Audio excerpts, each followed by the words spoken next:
Hey, it's Norm from Tested.com. I'm here at the Swiss Next facility in San Francisco. With Max Reiner, you and your team invented something really cool. It's called the Birdly, and right now Will is behind me using it. Max, this is amazing. Tell me the story of Birdly. Thanks. Actually Birdly is a research project at our art university. We are from the Zurich University of the Arts. And with this project we try to capture the dream of flying, and literally the dream of flying. So everyone had once in a lifetime maybe a dream about flying. It's the best dream ever, you know. Exactly. And then when you wake, you're falling, and then you wake up, and everyone kind of gets that sense of what it would feel like to fly like a bird, and you've kind of captured that. Yeah, exactly. And the idea was actually to do a full body simulator which captures this dream and also is very intuitive, because you don't want to learn how to fly in your dream, you just want to fly. And so for us it was quite important to have a very intuitive control, and you just enjoy the flight which you have. So as we can see, Will's wearing the Oculus Rift. Exactly, This is development kit 1. Yeah. And you guys started this project basically in November. Yeah. And you built this whole thing. So what is this contraption that Will's on?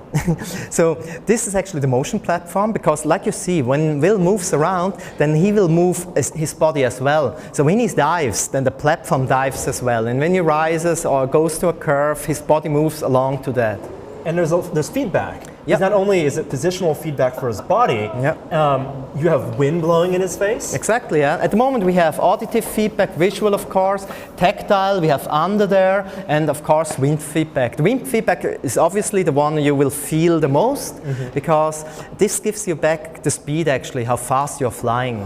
So it's regulated. So it's mapped, so if he's diving or flying faster, the wind's going to blow harder. Yep. And then you also are doing some smell feedback? Exactly. Now we have 8 different smells. And so the idea is when he flies over a river or the ocean, then he gets the ocean smell. When he flies over a street, he gets street smell, so or of a forest. If he hits concrete or gets smoke. Exactly, maybe a blood smell.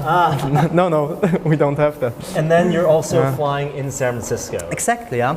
So because we knew that we come to San Francisco, and especially for this occasion, we thought it would be great to fly in the city where you are as a bird.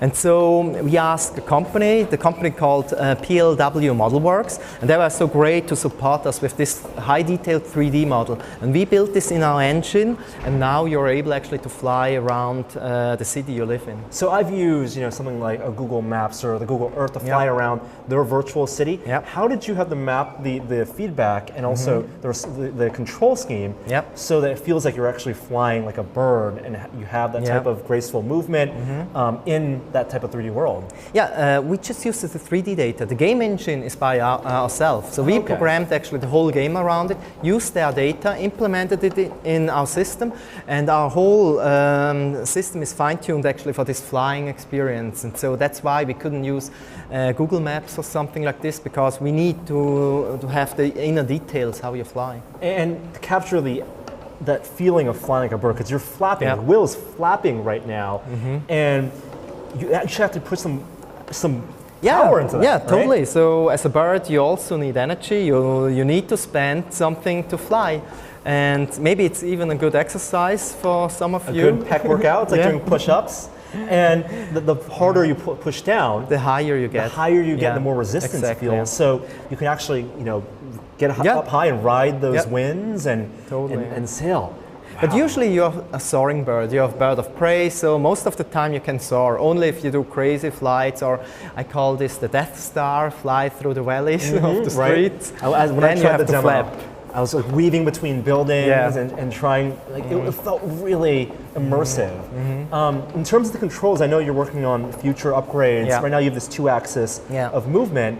Are you going to get shoulder rotational movement? Yeah, definitely, because we want to have more degrees of freedom how you can fly, because now we just can flap in that direction and move, but it would be also nice to, when you go into a real deep dive, to take on your wings and gain even more speed.